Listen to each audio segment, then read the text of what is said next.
Yes. Oh, All right. Should I open it? Should I crack Might it as open? well No, make things more interesting at that point. no, no, I gave it up for Lent. No, I didn't really, but Lent is quite a bit of time away. yeah, that's whatever. Good try though. You're not Joel Osteen. Good try indeed. Well, if you listen to Joel Osteen, he will tell you that, or not you, but the audience, that he was involved in some real estate ventures that produced the money that has afforded him the lifestyle that he Really? has become And got the accustomed to. donations from his audience members. Very interesting. I don't really know what the truth is, but that's typically what he responds with. Because I've asked the same question, like, Quite a few so- evangelists actually has quite a bit of nice vehicles and Yeah. nice properties. Let's just put it that way. yeah. Yeah, there was a Baptist, this is apropos to nothing, of course, but there was a Baptist church near my church in East Harlem in the bad old days. And, all of us, none of us had any money. I didn't have a salary. Nobody had anything. And, we ran a pantry and we did all this stuff. And there was this Baptist church that always had plenty of money. And the pastor, like lived in Westchester, which is fine, obviously, but drove a Mercedes into church and parked it on Fifth Avenue. What? At this church that had, among other things, a basement where people were selling crack cocaine. What? Wait, what? They allow that? No, of course they didn't allow it. So we would talk to the pastor and talk to the police and talk to this. So eventually the church closed, but the reason it closed had nothing to do with the money or the corruption. It had to do with the fact that the pastor was having an affair with the whatever, the secretary or the receptionist. And so his wife on one Sunday came into the church service and knifed him in the kidney. Oh my God. And so then of course the cat was out of the bag. So they eventually ended up closing the church, and now it's a condominium. At least she didn't baptize him. That's for sure. Right in the middle of church. Which the pastor with half a kidney is probably getting money from, somehow or other. But I don't understand these things. It's like, why would you go into that business to do that? I mean, you are a son of God, Bob. So that's up to God. I don't know whether God thinks I'm a son or not, but it's just like, I don't know. I just don't understand that thing. It's like, where in the gospel do you find? I don't get it. Like I do lectures at business schools on servant leadership because the idea is, and business school students are turning around, and a lot of businesses are turning around as well, to embrace the idea that the better you do by your coworkers, the better your business is likely to do in total, right? So it creates this kind of, if you invest in your colleagues, you will end up with a better product and ultimately and possibly even a more profitable one. But whether you have more profit or not, the whole idea is to invest in the people who are around you to help them become better people, and better people in a general sense, not just in the limited sort of, let's work 8 hours a day and make as much money as we can. And I think that's, even business school students get that more than these preachers get it. I don't understand. I just don't understand. So not only do business school students get that idea more than the preachers, but they often get it more than some of the folks that are in leadership positions right now. And totally. Yeah. I this is really interesting. A while back, it was a topic that came up when I was in grad school, and it was sort of around the differences between law enforcement, the attitudes of law enforcement and the attitudes of folks from the military, or really, so I guess like PD and versus the military, and which one tends to have more of a uplifting your fellow coworker, uplifting a civilian, or the humanitarian effort piece of it. That's a great topic, by the way. It's a great topic. And let me tell you, it spurred some seriously controversial talk among the students, but it really is the truth. You know, if you look at organizations, and if I'm putting on my business lens now, right? If you look at organizations where the leadership truly embraces that idea of how do I make my team better? How do I serve my team so that I enable them to grow and develop and do serve more themselves, serve each other, right? Right. Yeah. You foster that, you organically foster the team effort mentality. And I'm not really a fan of groupthink, but I'm not either. When you collaborate and you have more of that uplifting conversation around how do we reach the end goal together as a team, those folks go so much further, and those leaders go so much further than the latter. Well, yeah, I agree. And moreover, they don't implode at the end of the day, right? Because the other stuff, you know, there's a point past which, you know, you have offended so many people, and so many people don't trust you, and you've manipulated so many structures to your own personal benefit that you simply, and I think, you know, Trump is getting to that point. You know, it's just like you alienate everyone to the point where you don't have any defenders anymore. But it's not even that. It's the mentality of the children and the younger generation that's been taught that. I mean, if you look at folks from the old school who really strived hard to make a living because of the families, et cetera, when they came with quote unquote practically nothing. I mean, they're thinking ahead about how do we make an effort to actually do something. And then you look at the newer generation with the kids who feel entitled. Well, you know what, I'm going to get this one way or another. I got an A because mommy and daddy did it for me. And, you know, and stuff like this, they're being taught a very, very different way of actually seeing how we should be as a human. Let's be honest. I think there are pockets of difficulty, but I know that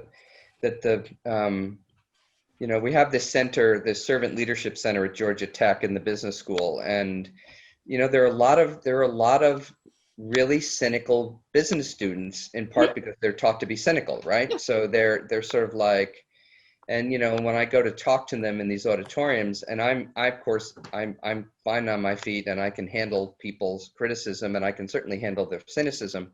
So I do, and I vet it, and I want them to express it, because I think there's a way to kind of rebut that. Mm-hmm. You know, the person who says, well, I am, you know, I'm in this for myself, and and the fruits of my labor are mine alone.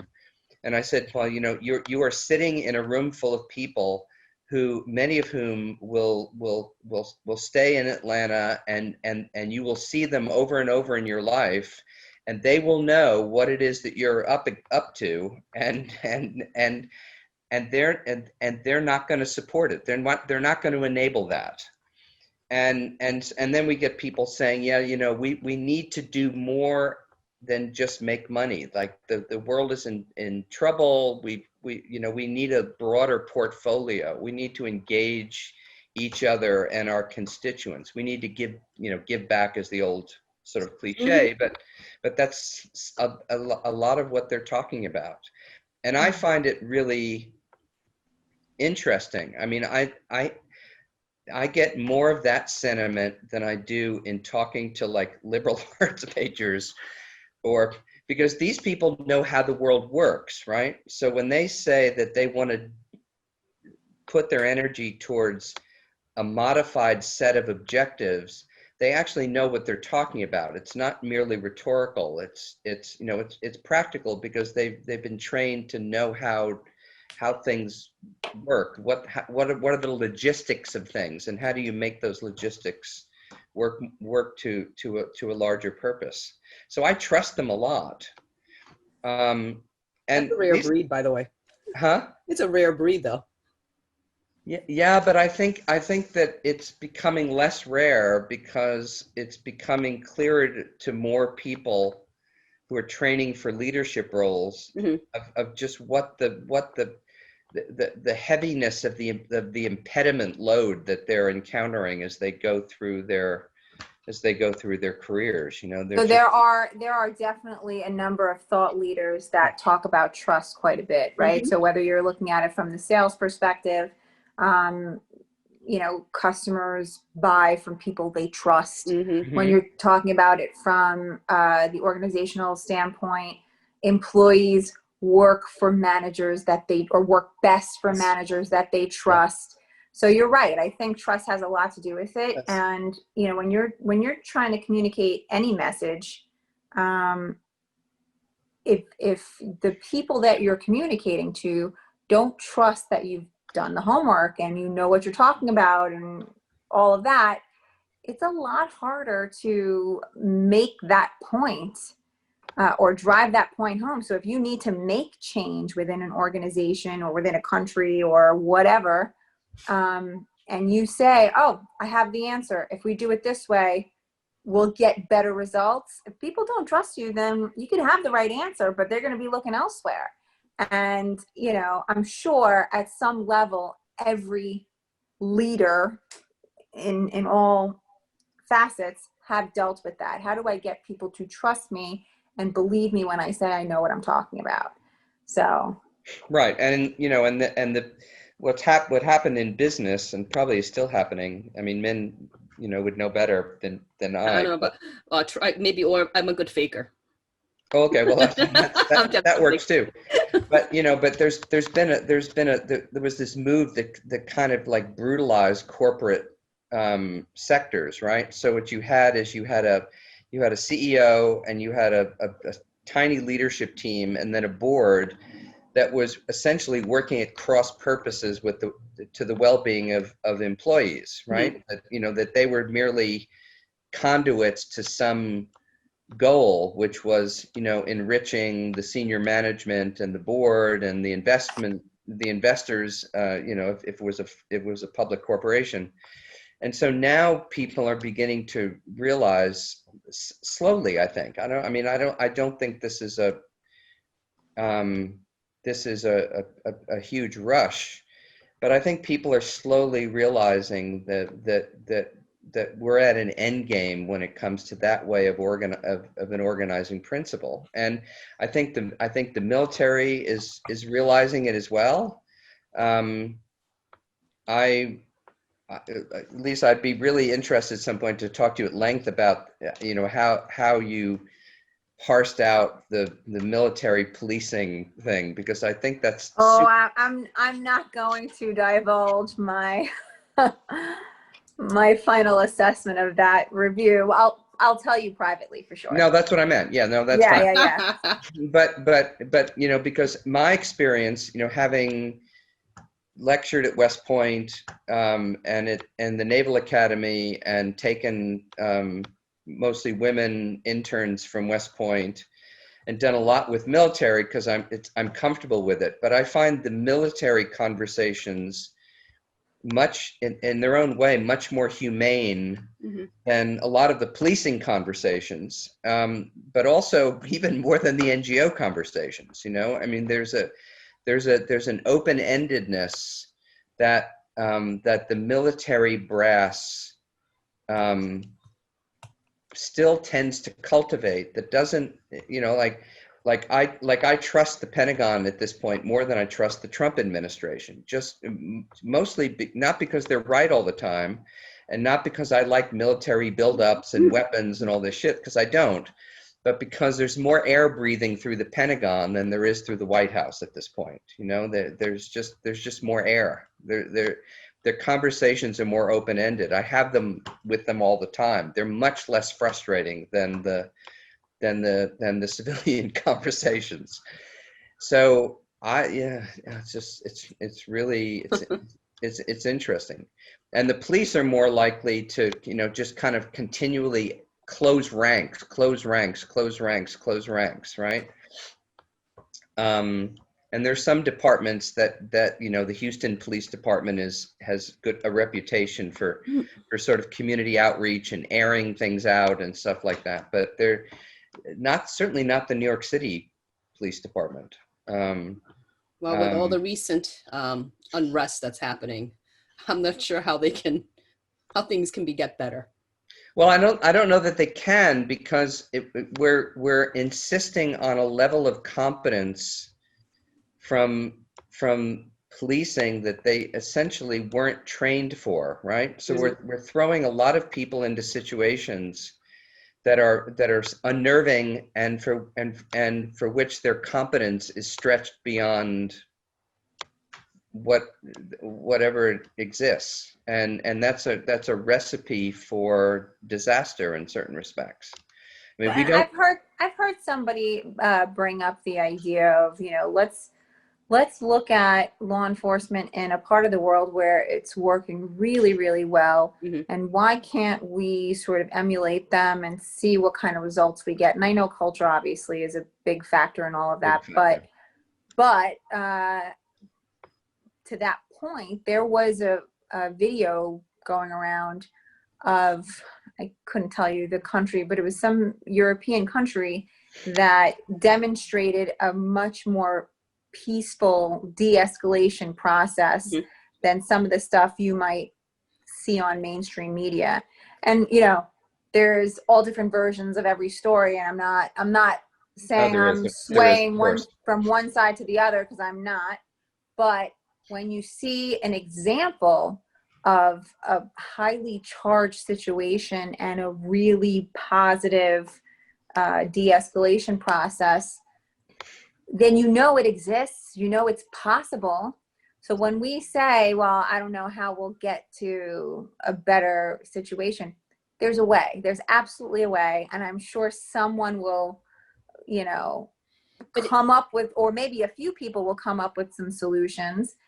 But, if we can't even have those conversations around what is the better solution, how do we improve? And there's going to be good and bad in every walk of life. Yeah. But I think also there's going to be requirements. I mean, one of the things with the police academy, the requirements for the police officers, it's not as stringent as other countries. It's very surprising to see. No, it's not as stringent as other countries. And if I remember correctly, you don't need to graduate from high school. I think you just have to have a GED and you can get into the police academy. I don't know if that's true anymore. Unless they changed it. If someone can fact check that would be great, because I remember looking at the requirements for the police academy. It was very minimal, which is a complete shock. I would have expected someone to at least have a college degree. We're going to get a college degree to actually be in the police force. And I don't think that was the case. Yeah, but it does call into question. I mean, I know that in the case of UN police, for which the training is really robust, right? But it also is focused on how to de-escalate conflict before you have to engage in robust measures to stop it, right? And so what the UN police does is they've recaptured that circle of policing capacity, right? Some of which is coercive, some of which is not, right. Some of which has to do with identifying and supporting victims, some of which has to do with de-escalation, some of which has to do with community dialogue and trust building and all that kind of stuff. But in some cases, we've collapsed policing to its most coercive elements. And because many of the people who are police, that is kind of their, for a lot of people in this country, and it was true for me in parts of my life as well, that kind of put your fists up violence thing was the default. I mean, I owned guns as a child. I fought my way out of, through my teenage years, I mean, and so there was a time in my life when that was my default, I mean, I didn't shoot anybody. I did get shot, but you didn't, it's like people who learn, judo jitsu so they can use these martial arts, but then as soon as they're confronted by somebody, they go back to putting their fists up, right? It's like that very deep default Yeah. that has to be trained out of people. And Lisa's right. There are many places, even in the US, where that's done successfully. Agreed. But it requires a different kind of hiring and a different kind of training and a different kind of professional reinforcement. And some police departments do that really well. That's why I hate the sort of, fuck the police are all Yeah, in you can't. on this. I mean, come on, really? No, that just, it's, first of all, it's not true. And second of all, it can't be true. No, well, here's so I was able to pull it out. So the requirements are minimum age of appointment is 21 years old. However, candidates are eligible to take the police officer's entrance exam at 17 and 1/2 years old. Candidates may take the entrance exam up until the 35th birthday. The education-wise, you have to earn at least 60 college credits with a minimum of a 2.0 GPA from an accredited institution or 2 years of active military service in the U.S. Armed Forces in order to be appointed to the title of police officer. So they did raise it. So yes, but I'm going to add one thing, and now we're going to sort of switch gears on this topic. Military service, okay, I agree with that. College education, nope. Sorry, don't agree. I don't agree with that. So you mean to tell me you can take a couple horticultural classes and qualify? Or bullshit classes. Or bullshit classes to qualify. Yeah, that's what I'm saying. Like something that has absolutely zero relevance within the police department, and that makes you more qualified than others in the psychology. Right. And so the reason why I say this is because I do truly believe that there is such a refocusing that needs to happen. Yeah.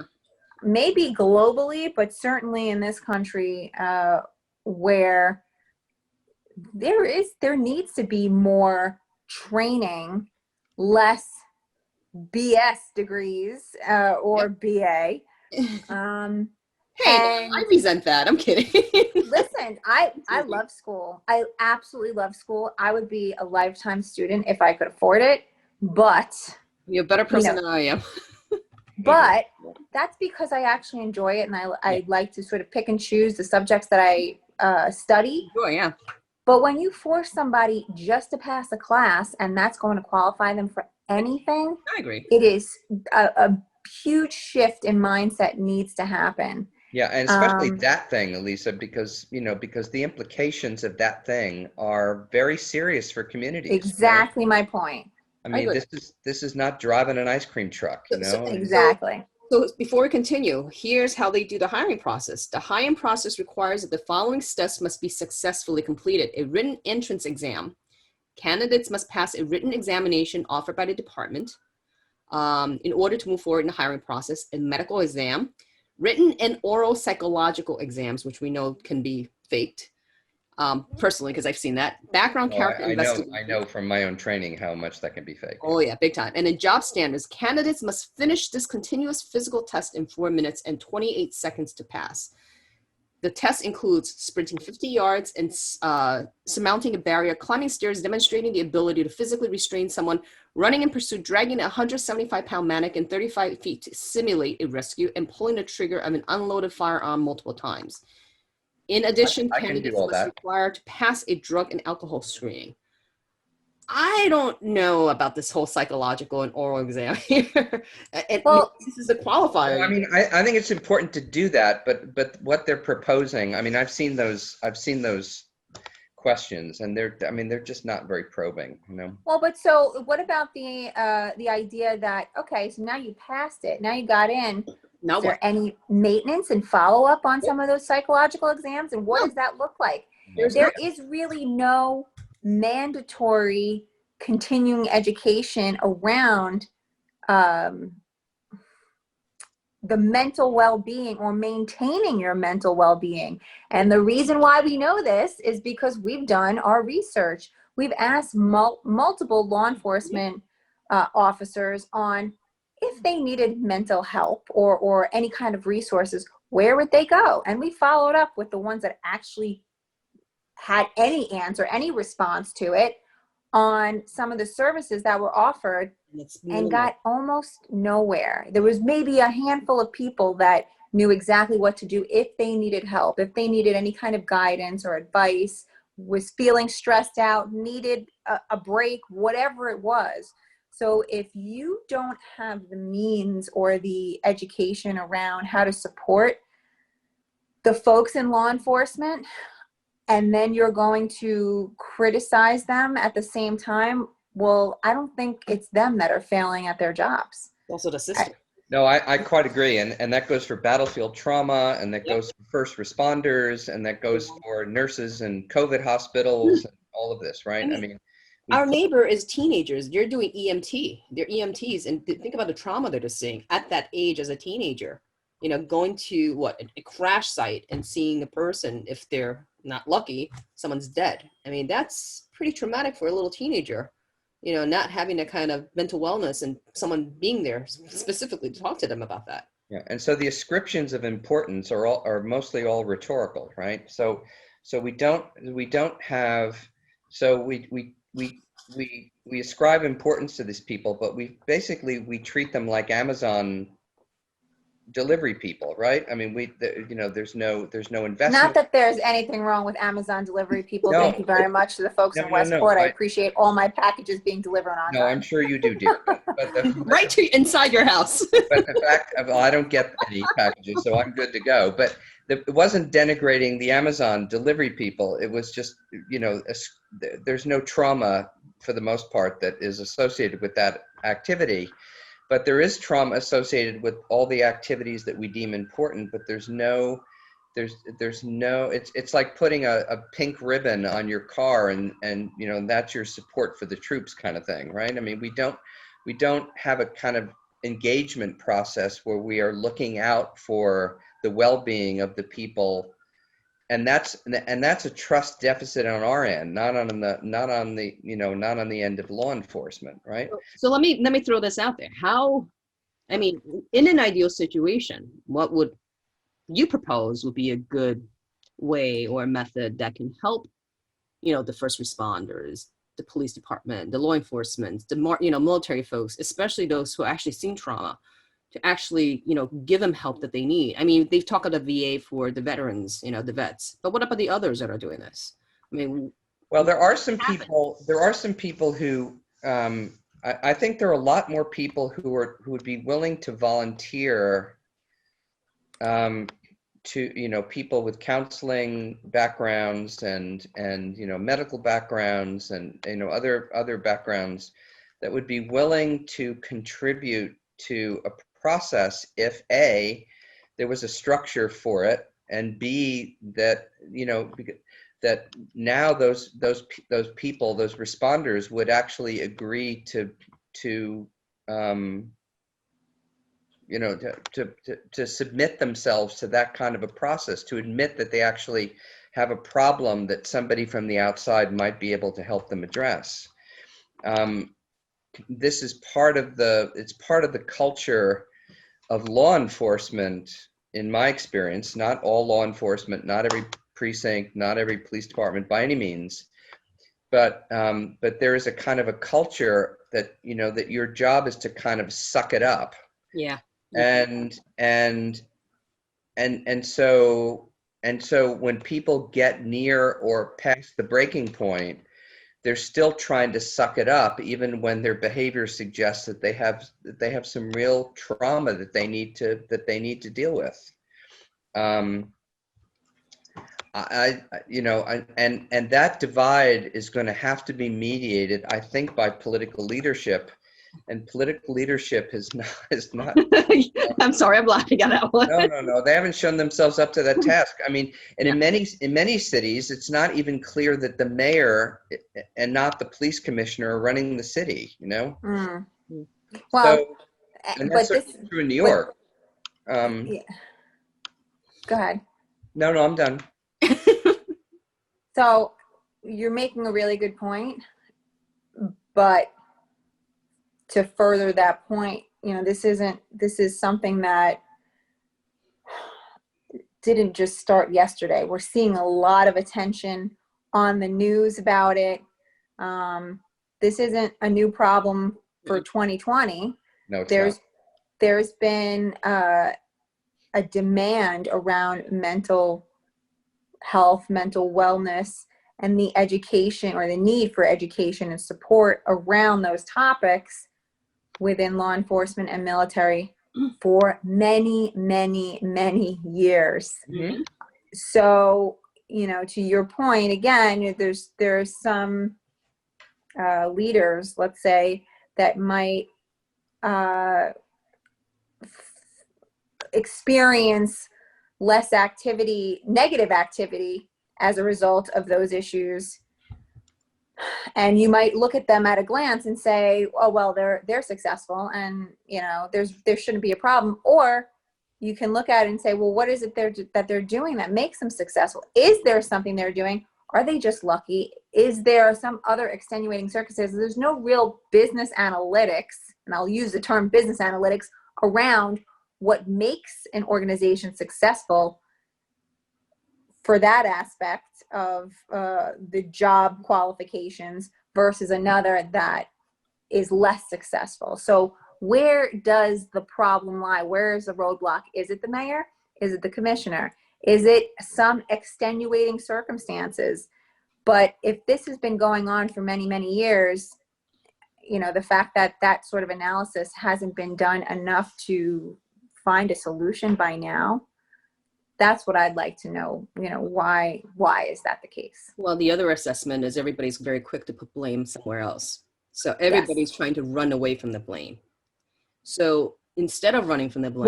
Well, to Bob's point, it's easier to say, screw the police. Exactly.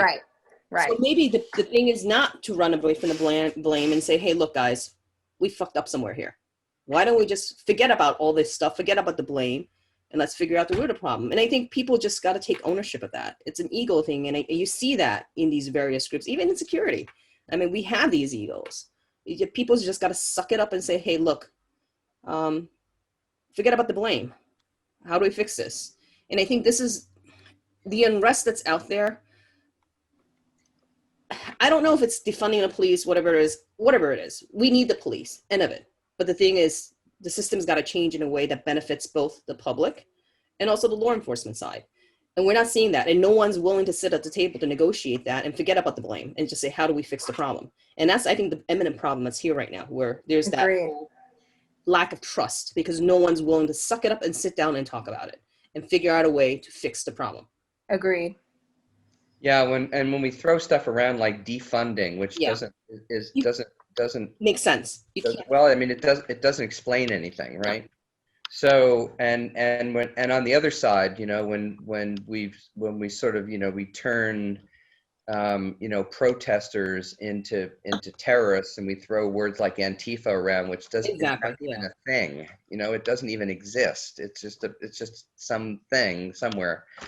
And we could talk instead about, kind of recalibrating the police, because it's basically about restoring policing to full functionality. And a lot of that functionality involves foot patrols, and it involves, community meetings with residents to figure out who they are and what they need and what, and all of that stuff that has been siphoned out of the system as it's become more polarized, more hostile, that kind of thing, right? So everybody's it's like a boxing match where everybody's just like stuck in their corner. Yeah. And they're waiting for the bell so they can come out and beat the shit out of each other again. But the question of is this the model that we want to have our policing and acclimated to? And the answer, of course, is no, we don't. No. And some police forces don't do that model, and they're quite successful at it. No, agreed. And there's, and again, it comes down to ego. I really believe it comes down to ego. Everybody, believe that they're better than everybody else. So why should we listen to you? And that's what's that old saying about opinions and assholes? Yeah, I have no idea. All I know is if you're an asshole, I'm not going to deal with you. But that's another story. No, it's opinions are like assholes. Everyone has one, and everyone thinks everyone else's stinks. Yep. Right. No, that's right. That's about right. That's good, and it's pretty true, especially now. And I mean, the larger context for all of this conversation, right, is that you have, one of the things that, and this is a security sector issue that involves policing, but it's well beyond it as well, is that, you have people, teachers are like this, police are like this, nurses in hospitals are like this. You have this whole genre of people who are attempting to accommodate for bad decisions made at other levels. Yep. So the police, so you have people making billions and billions of dollars of profit during a pandemic because they have the right product or they have the right service or they have, and so the inequalities of the culture are growing exponentially. They're not shrinking, right? And so the gaps between haves and have-nots, between directors and employees, between those who make political decisions and those who are stuck in the field implementing them. And one of the few bits of honesty from Minneapolis, from the police commissioner, and he wasn't doing this to be fair or humble. He was actually doing this to be an asshole. But he was saying, in effect, that part of that what he decided was good for Minneapolis was to send all of the junior police officers onto the front lines to deal with the protesters. So the people who were the least trained, had the least experience, were the most likely to be freaked out by the interactions, were the ones who were sent out to deal with it. And so what we keep doing is we keep passing the buck, right? So the politicians pass it on to the police, the senior police pass it on to the junior police, and the junior police pass on their frustrations onto people. Many of them are exercising their constitutional right, and some of which are assholes. And so Sounds like we're all assholes at the end of the day. And so there's just the reality. It sounds like we're all assholes at the end of the day. no, but I mean, it's like, and we don't name the problem, which is that we have this kind of, we're pushing all of our problems onto people whose jobs in the best of circumstances are hard enough. Yeah. It's hard enough to be a cop. It's hard enough to be a teacher. It's fucking hard enough to be a parent now. Oh, don't get me started on that one.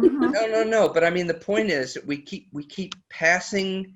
I know. The people who are ostensibly, and this is what we do with the Servant Leadership Center, right? Is we talk to these budding business leaders about how not to pass the buck. Yeah, accountability. Accountability. It's like if you want the goods, you have got to insist on accountability for yourself and accountability to your families, but you're also your communities, the communities in which you have operations, colleagues, your co-workers. It's like, holy shit, what is I do think accountability is probably one of the hardest pills. It's bitter for some people. It really is. And I feel like it's almost a practice to really sort of own up or fess up to your own shortcomings. I don't know. The person who can do that really, really well, I think, has a much easier time in life. And that's a really broad statement, but to give an example, I know I am a not so great driver. So I try not to drive whenever I possibly can. I'll drive you, but you'll be freaked out in my car because I'm a fast driver. Well, but that's my point, right? If I just said, well, I don't care, I need to get somewhere, and I got in the car and I drove like a maniac all over the place, then shame on me. As opposed to, okay, well, I know that I don't do this really well. Let's try and get somebody else behind the wheel who might be a little bit more capable than me. And to the same point, everyone has something to offer. Exactly. I might be better at, I don't know. I know whatever it is. Already. That's why I talked to you. I asked you to do stuff for me. But it's the truth. You know what I mean? If we could all sort of own up and be truthful, really take a look at ourselves and understand what the true strengths and weaknesses are, I feel like we'd all be a little bit better off. No, we So, would, and our work would be as well. I mean, we have a sort of a moniker at Global Action that you take what you do seriously, but not yourself. which But is around the which is a good UN, model, by the way, very good model. but around the UN, that for other people translates as, well, if you're not going to take yourself seriously, we're not going to take you seriously either. Yeah. Which I then respond, I'm not going to give you the option of not taking what we do seriously. So it isn't going to, it's like, we're not going to play that game. But the model is, we know there's things we're good at. We know there are things that we're not good at. We know that we are insufficient to the challenges and problems that we're seeking to address. And so, we need to contribute what we can and make and be clear about what we cannot contribute as effectively so that other people can contribute, right? It's not so much about being humble, although that's a good thing to be, but it's about clearing out space so that other people can contribute what they can. So this, Right. but this comes back to, again, trust, Which right? is and that's a feminist principle as well, right? It's like you don't get in the way, and we never have. We've never gotten in the way of other people's contributions. No. But we exist in a system of gatekeepers. And the gatekeeping mentality is, you can't be here unless you have our permission, unless you go through us. Well, nobody has to go through us. No. And nobody. Look, I think everybody's trying to work hard, right? Everybody's trying to strive to make a living. And for me personally, I like to look for honest people who are willing to work hard and not take advantage of others. And I think, that's always been the way I am. I'd rather rely on people who I can trust. Comes back to trust. So gatekeepers are not, I don't believe in gatekeepers. I think that's very true because I speak my mouth and I have no filter. Sorry, Elisa. Oh no, I love it. I love it. But that being said, we're not looking here. I think we're not looking here to say get rid of the police and not get rid of the police. I think there's just the system has to change. Otherwise, we're going to say get rid of the president, get rid of the mayor because you all suck, which I think we are saying at this point. But that's another story. You know what? I am not going to say that. I am not going to say that. Again, I stand by the idea that everyone has something to offer. And I think even some of the folks who might appear to be awful, I think on some level have something to offer. Absolutely. And I'm going to stick by that. So I hate to make judgment on anyone, even if I don't agree with whatever it is you're saying. Or that's fair. Yeah, I think first for me is just like looking That's fair enough. at the trail of unrest that's happening. I think we all just have to take and assess everything at the end of the day to figure out what can be fix the root of the problem, as I like to call it. Find a root of the problem and fix the root of the problem. You all remember what the Peter principle is, right? no. Yep. What is that? The Peter principle is this kind of pop psychology metaphor that ambition leads people to acquire their own level of incompetence. So interesting. the notion is that people. I love that. That is so great. That ambition allows you to continue to strive past your levels of competence into levels of incompetence, and that becomes the undoing both of people but also of the institutions that they represent. And I think that there is a kind of I mean, we have many examples of that, right? So it's the polar opposite of the feeling like a fraud thing that we talked about once before, of people who who are constantly questioning their level of competence relative to their level of authority, and these are people who just push through the levels at which they could actually make a contribution to levels at which they begin to undermine contribution. And I think it's a very interesting place, it's there are little minor versions of that, like people who take on more of their share of responsibility and thus blunt other people from assuming their rightful share of responsibility. You know, there are all kinds of Interesting. major and minor psychological implications of that. But I think that there is, you know, one of the downsides of ambition, and we talk about this in the business school all the time, is that, you know, first of all, that your skills may not fit into a particular model, corporate model or security sector model or whatever it is that you're being ambitious in relationship to, that you may need 2 places or 3 places to share your skills in the best way, not simply one place, but that the system is, it's all about, you know, getting a promotion and moving ahead and getting another title and getting a better office with a better view, and all these kinds of old school corporate Mentalities. models Yep. haven't been completely abandoned in the system, right? And so people strive for that stuff, even though that striving ultimately becomes their undoing, because they get to a point where their skills are no longer relevant to context. And we all need to have a fire lit under our ass to make sure that our skills are relevant to all of the contexts in which they could be relevant. But we also have to be mindful of the fact that we are not the solution to every problem. You know? Yes. I am not the solution to every problem. I'm pretty smart. I'm thoughtful. I can process lots of information. My advice is usually good. But there are many problems in the world for which my skill set is merely deficient.